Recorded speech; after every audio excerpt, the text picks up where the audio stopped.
All right, Keith Marchiano, Senior Executive Coach for Pax8 Academy. Welcome back to Sales Pitch Podcast, and we're focusing on results selling framework still. How do you truly differentiate yourself from what the buyer currently has and what they're looking into? No, it's not to tell them about how great your people are, your services, and your tool stack is. We've covered that already. You need to tell stories on how you've done this before. How you've solved problems for your current clients, preferably clients in the same industry they're in. So the question is, can you name 2 to 3 problems that your IT service company solves for your clients? More importantly, do you know the positive outcomes that have generated as a result of solving those problems? How have you helped your clients grow? How have you improved their operational efficiencies? How have you given them a competitive edge? How have you improved their client and employee retention? We're going to cover that in this course. This is going to be a fun course. We're going to talk about proving it, telling stories. The key proof is to demonstrate you can solve their problems by sharing how you've done it before. Provide that proof. Close the case. All right. I'd like to welcome back Jeremy Nelson to the program. Jeremy, great to see you, my friend. Welcome back. I appreciate it, Keith. Thanks for inviting me back. Absolutely. It's going to be fun today. We're going to tell stories. My wife says I'm the master of tall tales. Let's see whether I can pull that off when I'm recorded. That's right. How many beers did you have? 2, right? Yeah. Might be 2, too many, whatever.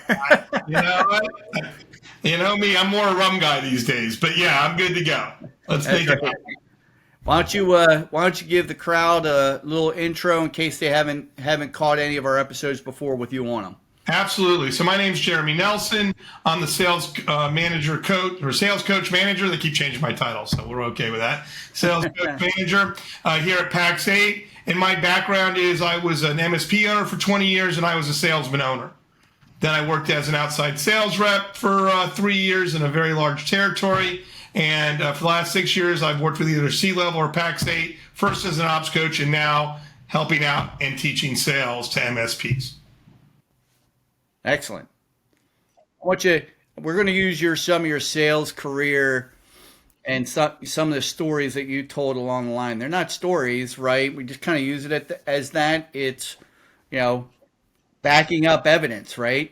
That's what we're looking at when people want to do business with us, especially when you get to the economic buyer, the C-levels, the presidents, CEOs of companies. They want verification that, hey, you know what you're talking about, validation, right? Absolutely. And when we talk about stories, look, we have a history. This is what human beings have been doing for hundreds and thousands of years, right? Sitting around, telling stories around the fire, right? And so we're kind of conditioned to that. And the idea of this is to use that type, a story, to make a point. All right? It's like a fable. A fable has a point at the end. The difference is what we're going to be helping you with today is how to show that you know what you're talking about, how you specialize and can help this. Because guess what? Your clients don't care about the fact that you helped another industry. They want to know how you can help them. And telling a story in an example, if you will, right, is very powerful. And we're going to hopefully get you on the right road today watching this podcast. So why does telling stories to prove you're an expert, and how should it separate you from the competition that's out there?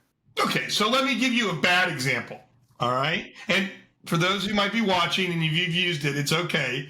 Almost every MSP has, right?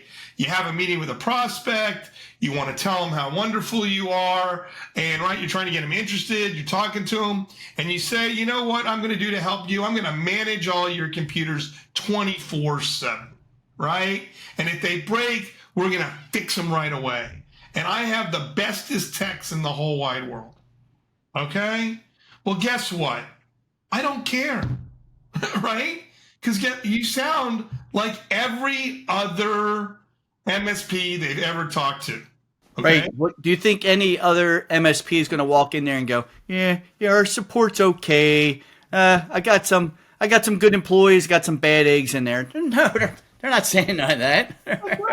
And the other thing that we need to realize that a lot of MSP sales, whether you're owners or salespeople, is that we have a very uneducated consumer. Okay? All right? They do not understand if we start trying to explain in technical terms, right, why we're a better solution for them. Okay? I realized this years ago when I had a meeting with a surgeon. Okay. And I'm talking to him and I can really help him. And I'm having this conversation. And at the end, he goes, well, Jeremy, I kind of like you, but I'm a little embarrassed. And I'm like, why would you be embarrassed? He goes, because I didn't understand like 95% of what you just told me. Okay. And I'm going, well, you know what? You wouldn't let me do surgery now, would you? Right? By the way, don't let me do surgery. I'm just letting it down. Not after that last olive oil, after that last rum. But no. So what happens is we are experts in our field, but we're explaining it to people who do not know how to tell the difference between us. And that's how stories or examples that we're going to show you today are going to immediately give you a tool to be able to differentiate yourself in a way that they will understand 95% of what you told them instead of not understanding 95% of what you told them. Yeah, it makes you, tell a good story that makes you a subject matter expert. Just don't bloviate out there, how great you are, patting yourself on the back, right? You want to exude confidence in, hey, look, we've seen your problem before in the past. We know how to fix it. This is how we've done that, right? Exactly. We want to know, just kind of like going to the doctor, right? We go to our doctor because, like, kind of like you said with the surgeon, but if you go to a specialist, right? When I had my back issues, I went to a back doctor, right? They seen people that have had bad fused discs in their back. They've seen bulging discs like I had, right? I want somebody. I'm not going to go to a foot doctor for a back spinal issue, right? One would hope, Keith. One would hope. Right. I might not come out looking good on the other end if I did. Well, right? we won't discuss your looks on this call, Keith, but we appreciate Okay. that. We Okay. appreciate No worries. All right. Yeah, that confidence telling a good story that shows you're a subject matter experts transfers really that confidence to the buyer. You nailed it on the head on that. So we'll open it up. What were some, good stories you told back in your when you're in the MSP world, right? Okay.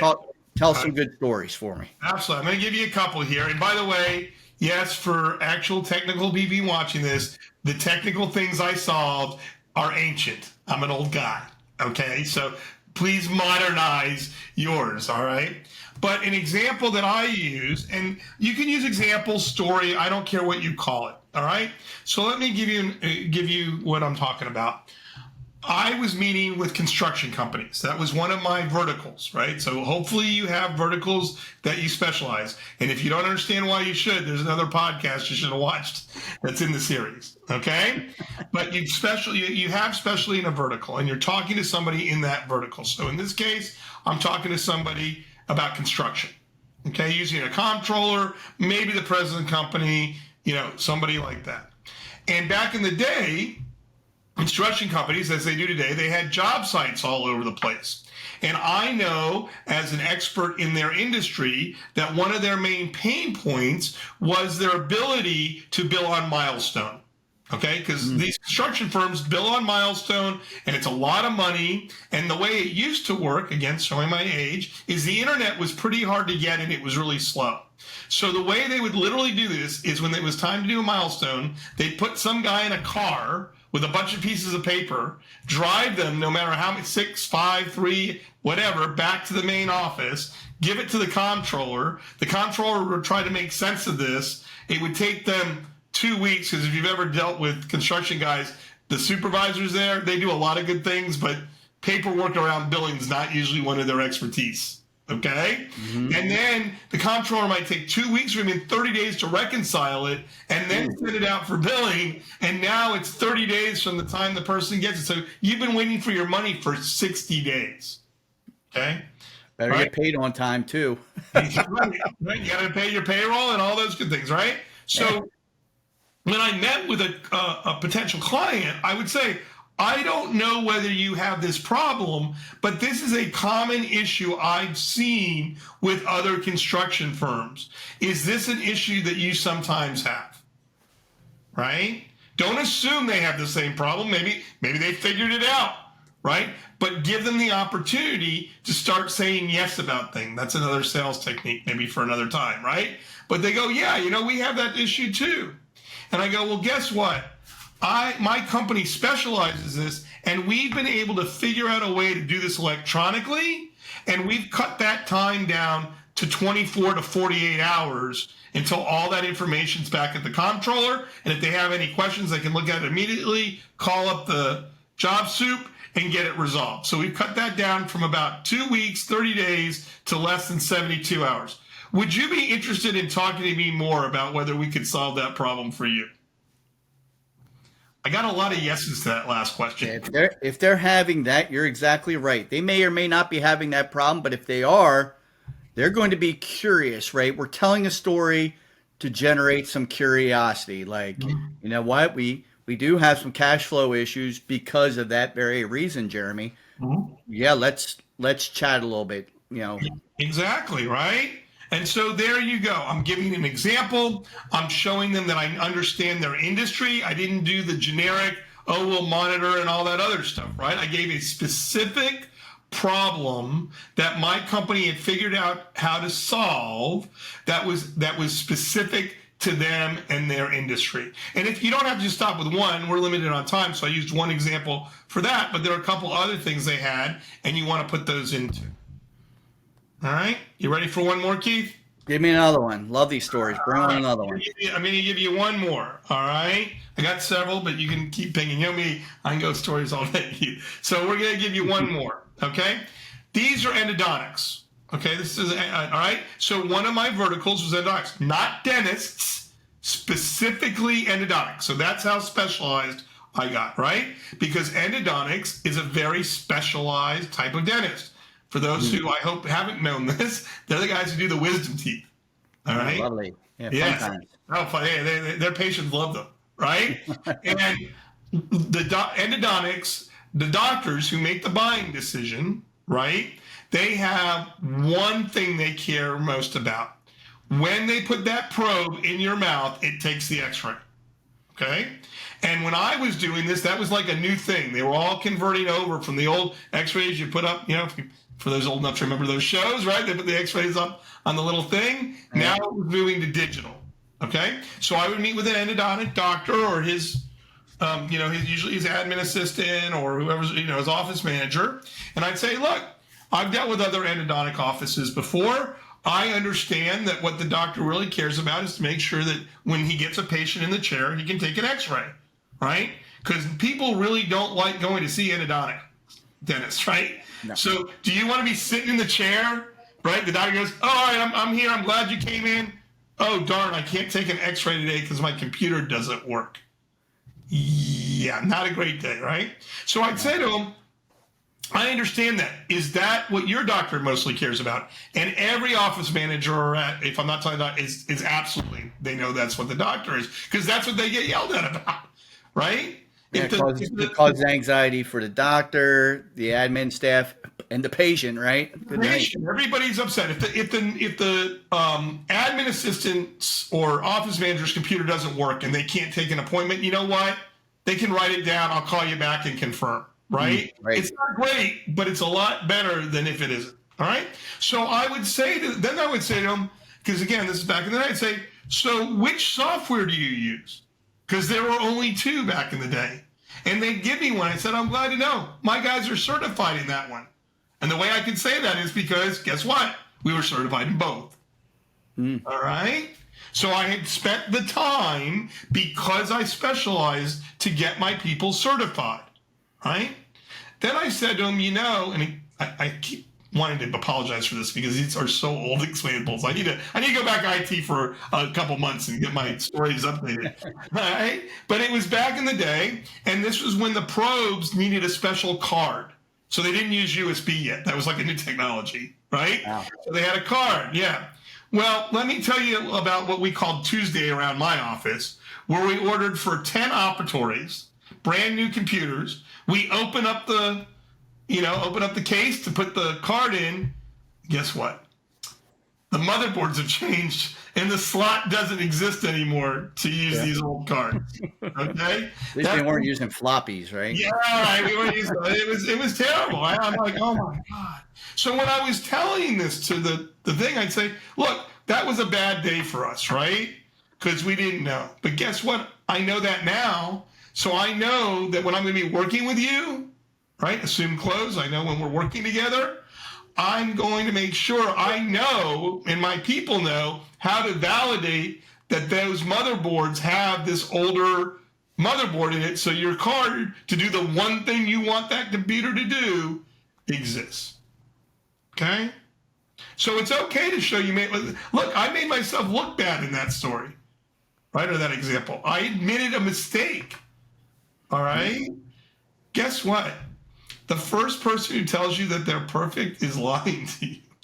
All right? Or not being truthful, whatever. So it's okay because you're showing them that you've learned from your error and that that's not going to occur to them. And then guess what? Now the next MSP comes in and the office manager who now is really excited they know something, right? Because you've educated them on the whole motherboard thing, right? And they go, oh yeah, so what do you know about probes and new computers? And if they don't immediately say, hey, you can't order the newest computers because the motherboards don't support your card, guess what? They're out. Because they don't know what they're talking about. You can set that trap, right? That's you do want to, if you can set that trap by telling these stories and understanding the industry, this is exactly where you're going. Exactly, right? And guess what I didn't do? Did I mention, except for what specialty software they used, did I mention any tool that I used? No. Nope. There you go. Nobody cares. I got bad news, technical people out there. Not one of you, unless they're real technical and I kind of have interest, none of your prospects, none of your clients probably care what tool.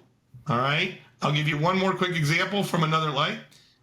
Handyman, right? I'm really good at computers, more or less. I'm terrible as a handyman. In fact, when I call my handyman, he asks me whether I tried to fix it first. Have you tried anymore? Right. So I've learned my lesson. He's like, call me anytime, please. Don't try to fix it yourself. Okay? When he comes out and I need a new door put in or something fixed, right? He just gives me a price and tells me how long it's going to take. Guess what he doesn't do? Hey, Jeremy, I've got this new hammer or this new ruler or this new this new drill. He doesn't tell me about all his cool tools. He thinks they're cool. I would only hurt myself with them, so I don't use them. All right? Right? So think about it that way, right? They want the job done. You're really good at your job. You're going to use a story or an example to explain why you're specifically good around their industry. And they're going to trust you to get the job done. Whether you use, I don't even know the softwares these days, whether you use, Microsoft or Google or, what RMM you're using or what PSA, they don't care. They just want the results. Yeah, and by telling these stories, right, you're doing something else besides, again, patting yourself on the back. Like you're showing you're a subject matter expert. More importantly, you may uncover another latent problem that they're having, right? It's not this urgent fire burning problem, but something they're having problems with. It's been backburnered. They're kind of living with the pain, right? But they're like, I'll just live with it. And yeah, you're like, well, wait a minute. Tell me more about that, Jeremy, because we're having that issue as well. And now you're expanding upon your expertise to help them. Not to mention helping them solve possibly another problem They weren't intending on fixing today. Exactly. And the thing that MSPs miss is they say to me a lot, "Well, Jeremy, I'm not specialized." Right? They say, "Oh, Jeremy, I don't have a vertical. I can work on anybody's computers." And guess what my answer to that is? The answer is you can, but should you? Right? Because every industry has some specialty software that's specific to them. And they want you to display to them, and we're using examples or stories as that today, to be able to demonstrate that you're the right type of person. You gave a perfect example. You don't go to a foot doctor if you got a back problem. I hope you don't hire a contracts attorney if you need a criminal one. Okay? And to be honest, I hope you don't hire a criminal one if you need a contract. Okay? Right? Demonstrate that you know what you're talking about and that you understand their individual industry's issues. Yeah, I like that. I kind of stumbled into this thing back in the IT days, like, when what we're talking about today, the storytelling. Um, I picked out my target industries, and we weren't too far off. I had construction, and I also had chiropractors and physical therapists, right? Very unique softwares over there as well. Um, I had my, and this may happen to a lot of our listeners out there, my marketing company said, hey, go get some case studies from them. Basically, go out, tell stories. And what we'll do is we'll put their name on your website, and maybe if they tell a good story, we can record it. And I'm like, okay, that sounds great. I got off the phone, and the first thing I thought of was like, well, wait a minute, man, my competition's going to see this client's name and it'll be up in lights. They could call my client. I had some anxiety around it. It was just a bad mindset thing. There might be listeners out there that are thinking the same thing. I talked to my business coach about this, and I'm like, I think it's a good idea. We obviously want to show we're experts, but I have this one hang up. So he just told me, hey, go talk to clients in those industries that you've been doing business with for over 5 years. I'm like, okay, what's that have to do with anything? He's like, if they've been doing business with you for 5 years, they're probably not going anywhere unless you royally screw up. You know, do you think that if a salesperson saw their name on your website and was like kind of like fishing for that, and they actually called, would your client one pick up the phone, or if they left a voice message, call back? And if they did pick up the phone, do you think they wouldn't immediately say, no thanks, we're in good shape, and hang up? And it changed my mindset, and it allowed me to have some really good interviews that I did turn into case studies, that I turned into video testimonials. Right. And that's absolutely what you want to do these days, right? Because the good news now, right, because, the internet and our websites and stuff, put some of your examples, right? And I'm not a big believer that websites drive a lot of people to find us, but it is certainly where people who've suddenly heard or been referred by somebody, they're immediately going to your website to check you out, right? Yep. And guess what? If your website doesn't list the verticals that you support, and by the way, putting 300 verticals doesn't count. I was going to Oh hope my you said God. that. You go to a website and it goes for an MSP and it lists like every vertical known to people, right? That doesn't make the person feel good, right? They want to know that you're specific, right? So list your top 3, list your 4, and then have it click in and show either you telling your example, or better yet, if your clients are willing, telling their story about how you helped them, right? All right. Yep. Right?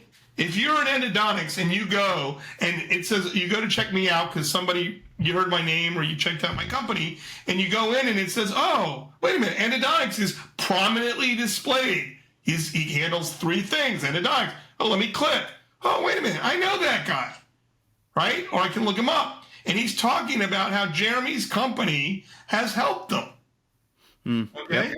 And in fact, I went so far, it wasn't video, it was a quote back in the day, right? Because, we all had dial-up, for those who remember what the heck that means. Okay? But I had the doctor talk about the mistake I made. Remember, if you were paying attention a few minutes ago, I talked about the time I ordered 10 machines that didn't have the one slot I needed. I had that on my website. Okay. Why? Why do you think I did that, Ken? Because I want to make myself look dumb in front of all my prospects?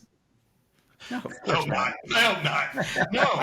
The reason why is because what I did to make it right. Okay? He took there. Jeremy, he made this mistake. His team were immediately on it. They got us overnighted new machines, took all the other machines back, right? And within 48 hours, we were up and running. Okay? Because I will tell you that most people, and you can either use this in your example or not, depending on how comfortable you are. I never judge a company on how well it does when they do everything right. Okay. I appreciate that. But I know every company is going to mess up. And what I judge a company on is what do they do to fix the mistake that happened.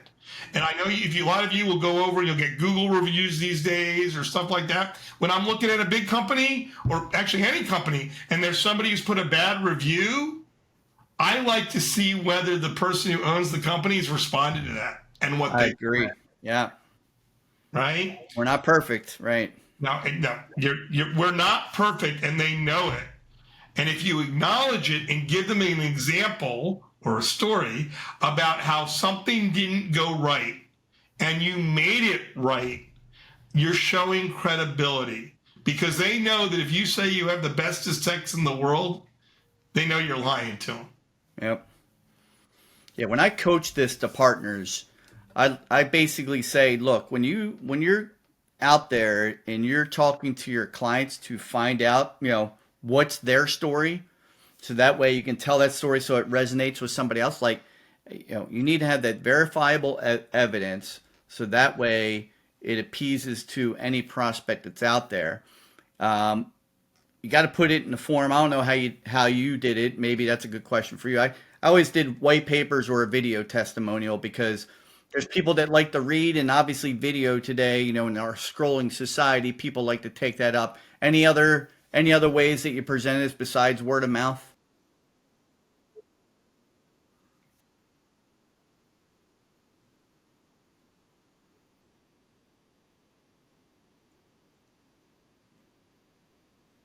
Mm,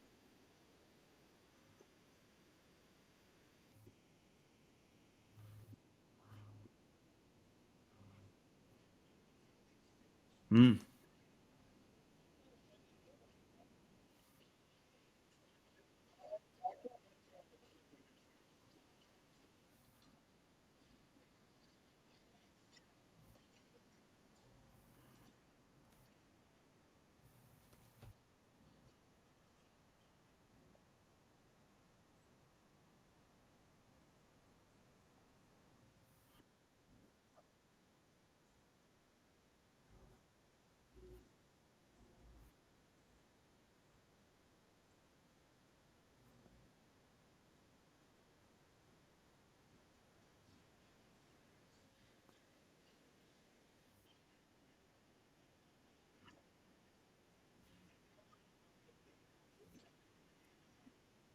good. Let's roll. This is good.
Wow.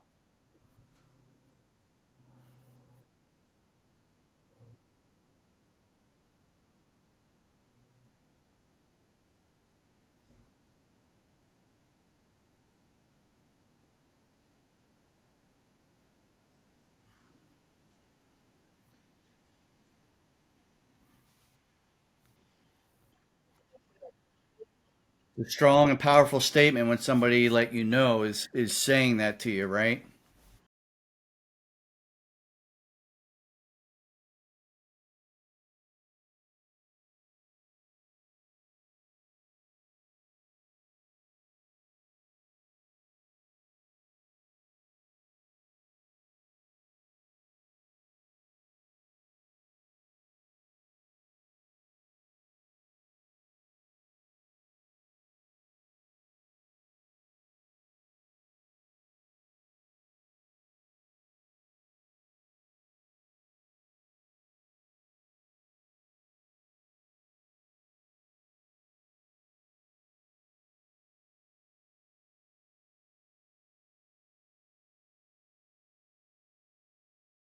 Yeah. I love that story. Like you took it down a different road, but I think our listeners are really valuing it because I think we all want to get referrals from our clients. And by the way, it's probably the easiest way to a sale is to get a referral. The tough part is actually getting somebody to refer you, right? To put their neck out on the line to trust you. And goes back to what you said, it's like to be a subject matter in an industry to prove it beyond a shadow of doubt that we understand how to solve that industry's problems, and the problems we do solve for them is going to turn them into raving fans, super fans. Put another book in there around building a client base that just loves you to death. That'll do it. By the way, it all starts with like asking them, right? Hey, who else do you know that does endodontics that are having this similar problem or challenge that we've helped you solve? Absolutely. And you know, because you've worked with me long enough, right? There's two reasons why MSPs don't get referrals, right? Mm. They don't ask in a systematic way, right? They just don't ask. And two, they don't ask specifically.